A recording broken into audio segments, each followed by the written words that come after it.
السلام علیکم ورحمۃ اللہ وبرکاتہ۔ بسم اللہ الرحمن الرحیم۔ الحمد للہ رب العالمین والصلاة والسلام علی سید الانبیاء والمرسلین وعلی آلہ وصحبہ اجمعین، اما بعد۔ آج انشاءاللہ کافی مختصر رکھیں گے آج کا پروگرام، اور آپ میرے پیچھے دیکھ رہے ہیں پازیٹیو چینج۔ تو آج کا جو عنوان ہے وہ یہی ہے کہ ہم اپنی زندگی میں ایک پازیٹیو چینج کیسے لا سکتے ہیں، اور اگر ہم پازیٹیو کی جگہ نیگیٹو چینج لائیں تو اس سے کیا ہوتا ہے۔ سورہ رعد کی آیت نمبر 11، اللہ تعالیٰ فرماتے ہیں، محمد ماجد کہہ رہے ہیں کہ مفتی صاحب میں آپ کو مدینہ منورہ سے سن رہا ہوں، اور اللہ تعالیٰ آپ کے اس سننے کو بھی قبول فرمائے اور میرے کہنے کو، جزاکم اللہ خیرن، آپ نے اطلاع دی۔ تو آیت نمبر 11 ہے سورہ رعد کی، لہو معقبات من بین یدیہ ومن خلفہ یحفظونہ من امر اللہ۔ ہر شخص کے آگے اور پیچھے وہ نگراں فرشتے مقرر ہیں جو اللہ کے حکم سے باری باری اس کی حفاظت کرتے ہیں۔ اس کا مطلب یہ ہے کہ اللہ تعالیٰ نے ہر انسان، چاہے وہ اللہ کو مانتا ہو یا نہ مانتا ہو، اس کے اوپر کچھ فرشتے مقرر کیے ہوئے ہیں جو انسان کو نظر نہیں آتے۔ اس کو ہم سائنٹیفکلی کیسے ثابت کر سکتے ہیں؟ کسی بھی طرح نہیں کر سکتے، چونکہ یہ سائنس کا ڈومین ہے ہی نہیں۔ آپ سائنس سے یہ ثابت نہیں کر سکتے کہ آپ کو بھوک لگ رہی ہے، بھوک لگ رہی ہے تو لگ رہی ہے۔ تو فرشتے، ہر چیز کا سائنس سے ثبوت مانگنا خود ذہنی دیوالیہ پن کی دلیل ہے۔ تو بہرحال ہر انسان کے اوپر اللہ تعالیٰ نے کچھ فرشتے مقرر کیے ہوئے ہیں، اور وہ فرشتے اس کی حفاظت کرتے ہیں، بہت سی چیزوں سے بچاتے ہیں، الا یہ کہ اس کی قسمت میں لکھا ہوا ہو نہ بچنا تو نہیں بچتا ہے، لیکن بہت سی مرتبہ جب اس کی قسمت میں بچنا لکھا ہوا ہوتا ہے تو وہ فرشتے اس کی حفاظت کرتے ہیں۔ آگے جو بات ہے دراصل اس پر گفتگو کرنی ہے، وہ کیسے حفاظت کرتے ہیں، کیسے نہیں کرتے، اس پر یہ موضوع نہیں ہے آج کا۔ آگے اللہ کہتا ہے کہ ان اللہ لا یغیر ما بقوم حتی یغیروا ما بانفسہم، کہ یقین جانو کہ اللہ کسی قوم کی حالت اس وقت تک نہیں بدلتا جب تک وہ خود اپنے حالات میں تبدیلی نہ لے آئے۔ یہ دراصل ایک سوال کا جواب ہے۔ سوال ذہن میں یہ آ سکتا ہے کہ جب فرشتے حفاظت کر رہے ہیں تو اب گناہ سے بچنے کی، ثواب کمانے کی کیا ضرورت ہے؟ اگر اللہ کا عذاب آئے گا تو فرشتوں تو حفاظت کرنے کے لیے موجود ہیں ہی۔ تو اللہ تعالیٰ نے اس کا جواب دیا ہے کہ وَإِذَا أَرَادَ اللَّهُ بِقَوْمٍ سُوءًا فَلَا مَرَدَّ لَهُ، کہ جب اللہ کسی قوم پر کوئی آفت لانے کا ارادہ کر لیتا ہے تو اس کا ٹالنا ممکن نہیں ہے۔ وَمَا لَهُم مِّن دُونِهِ مِن وَالٍ، اور ایسے لوگوں کا خود اس کے سوا کوئی رکھوالا نہیں ہو سکتا، یعنی خدا کے علاوہ کوئی رکھوالا نہیں ہو سکتا۔ اسی صورت میں آگے چل کر ایک آیت اور ہے، اور اللہ تعالیٰ اس میں کہتا ہے فَأَمَّا الزَّبَدُ فَيَذْهَبُ جُفَاءً، یہ جو جھاگ ہے یہ تو باہر گر کر ضائع ہو جاتا ہے، سمندر کا جو جھاگ ہے وہ باہر گر کر ضائع ہو جاتا ہے۔ وَأَمَّا مَا يَنْفَعُ النَّاسَ فَيَمْكُثُ فِي الْأَرْضِ، ہاں جو چیز لوگوں کو فائدہ دیتی ہے وہ زمین میں ٹھہر جاتی ہے۔ یہ دو آیتیں آپ ذہن میں رکھیں، ان اللہ لا یغیر ما بقوم حتی یغیروا ما بانفسہم۔ مختصر انشاءاللہ 10 سے 15 منٹ کے اندر اپنی بات رکھوں گا۔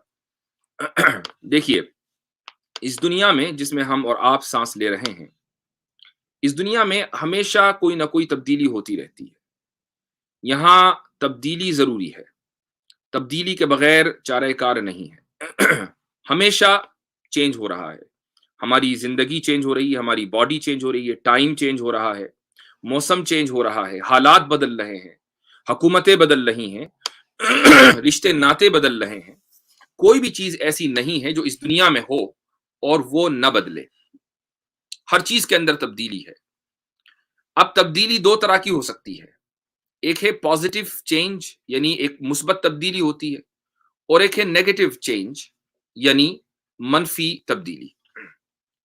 اللہ تعالیٰ یہ کہتا ہے کہ فَأَمَّا الزَّبَدُ فَيَذْهَبُ جُفَاءً، سمندر کی مثال دی اللہ نے کہ سمندر میں جب لہریں آتی ہیں تو اس لہریں اپنے ساتھ جھاگ لے کر آتی ہیں، لیکن یہ جو جھاگ ہے یہ باہر گر کر ضائع ہو جاتا ہے۔ ایسا نہیں ہے کہ اس جھاگ کی اپنی کوئی ویلیو ہے، یہ جھاگ ضائع ہو جاتا ہے۔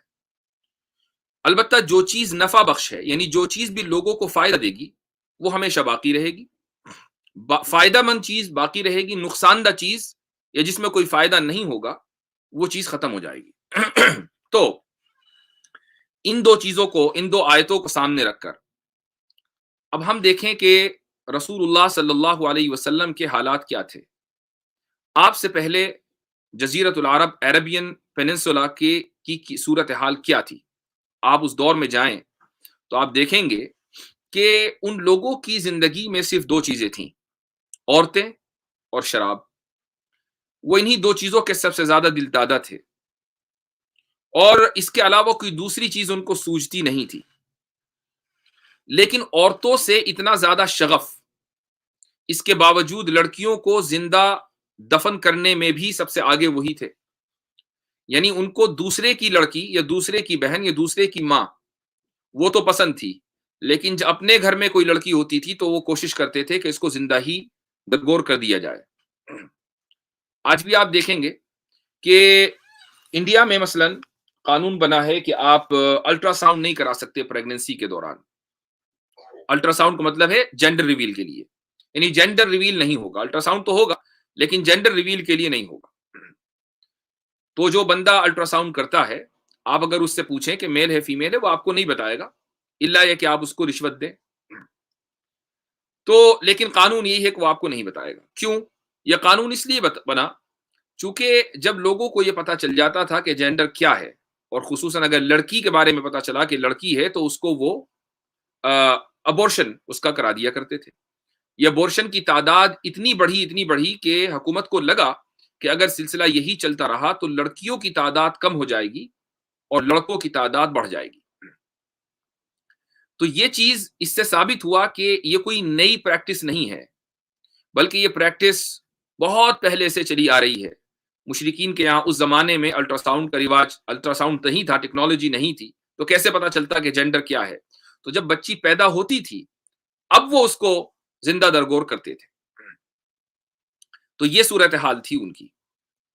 آپ اگر اس زمانے کی شعر و شاعری اٹھائیں تو اس میں دیکھیں گے کہ شعر و شاعری میں جگہ جگہ آپ کو شراب کا تذکرہ ملے گا، آپ کو لڑکیوں کا تذکرہ ملے گا، آپ کو سمجھ لیجیے اس زمانے کی جو شعر و شاعری ہے وہ دراصل آج کے دور کی پورنوگرافی ہے۔ اسی طریقے سے آپ کو ریگستان کا تذکرہ ملے گا چونکہ وہ ریگستان میں رہتے تھے، آپ کو اونٹ کا تذکرہ ملے گا چونکہ اونٹ ان کا سب سے اہم اور پسندیدہ جانور تھا۔ یہ دو چار چیزیں ہیں۔ آپ ایک مشہور شاعر ہے اس زمانے کا، اس کا نام ہے امرؤ القیس۔ امرؤ القیس کا اگر آپ دیوان پڑھیں، اس کے جو اشعار چھپے ہوئے ہیں، اس کا جو سب سے مشہور شعر ہے، سب سے مشہور اس کا جو قصیدہ ہے، اس کو معلقہ بولا جاتا ہے۔ اس معلقے کی جو ابتدا ہے وہ شروعات ہی یہاں سے ہے کہ وہ اپنی محبوبہ کو یاد کر کے رو رہا ہے، اور اس کے بعد آگے چل کر جو اس نے آبسینیٹی اپنے اشعار کے اندر پیش کی ہے تو آپ اس کا اگر ترجمہ کرنا چاہیں تو شاید ترجمہ اس کا نہ کر پائیں۔ یہ صورتحال اس زمانے کی تھی، لیکن ہر چیز کو چینج ہونا ہوتا ہے۔ آپ صلی اللہ علیہ وسلم تشریف لائے۔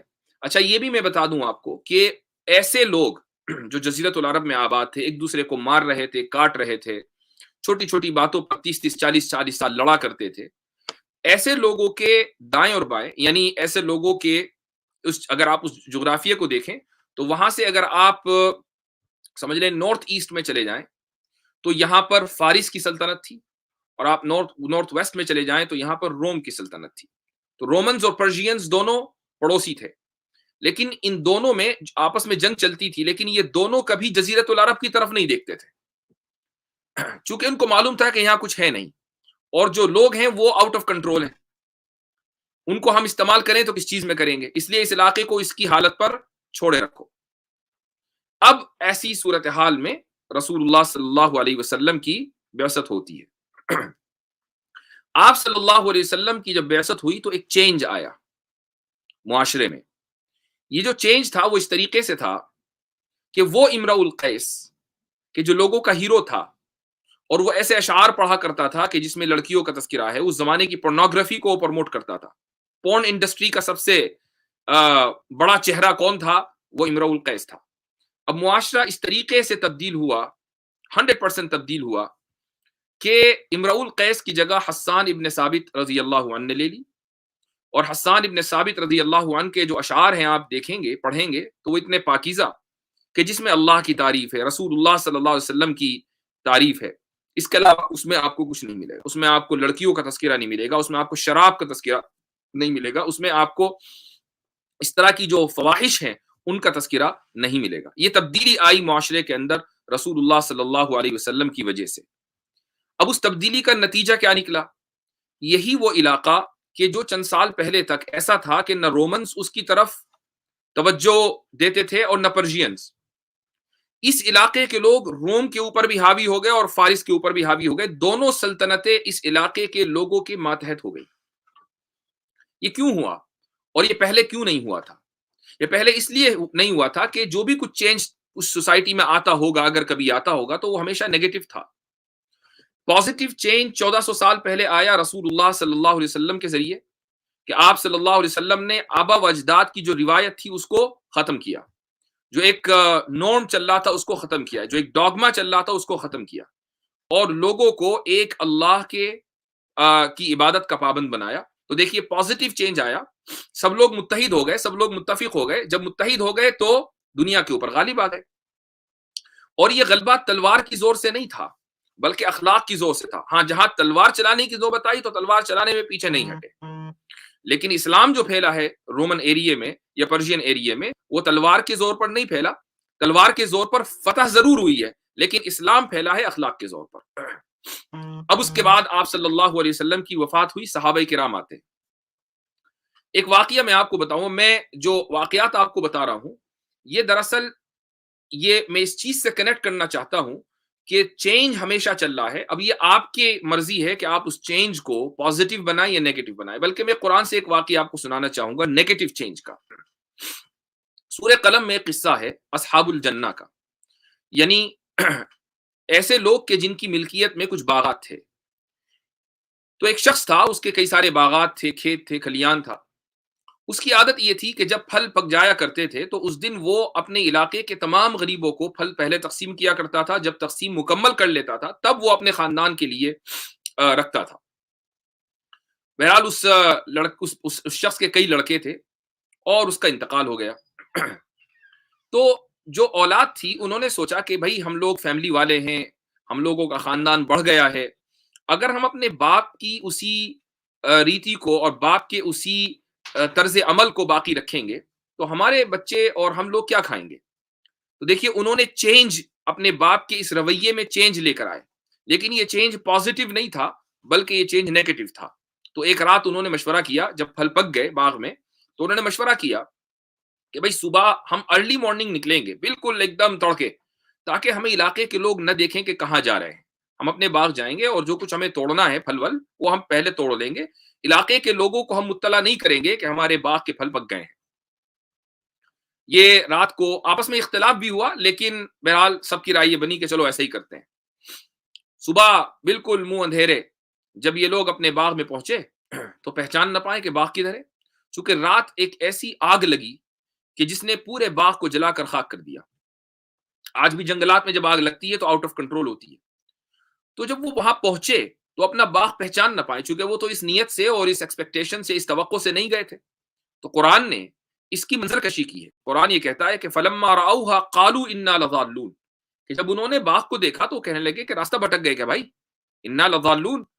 تو پھر جب انویسٹیگیٹ کیا, دیکھا آس پاس کے علاقے دیکھے تو کہا نہیں نہیں نہیں نہیں بل نحن محرومون, ہوا یہ ہے کہ ہمارے اوپر عذاب آیا ہے, جو کچھ ہمارے پاس تھا وہ سب لٹ گیا, سب پٹ گیا.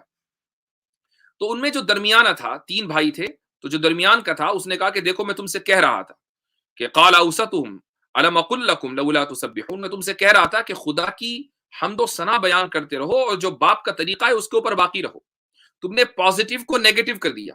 ایک اچھا خاصا رویہ طرز عمل باپ کا چلا آ رہا تھا, اس کو تم نے بدلا, لیکن یہ جو بدلاؤ آیا یہ پازیٹیو نہیں تھا, نیگیٹو تھا. اچھا, اب جو نیگیٹو چینج آیا اس سے کیا فائدہ ہوا؟ اس سے فائدہ کچھ نہیں ہوا, الٹا نقصان ہوا. نہ تو غریبوں کو ملا اور نہ خود ان کے لیے کچھ باقی بچا. اب انہوں نے اپنے آپ پر غور کیا کہ ہمارا جو طرز عمل تھا یہ اللہ کو پسند نہیں آیا, لہٰذا وہی نیت کی کہ آئندہ اب ہم ایسی حرکت نہیں کریں گے. تو اب دیکھیے نیگیٹو سے پازیٹو چینج پر آئے.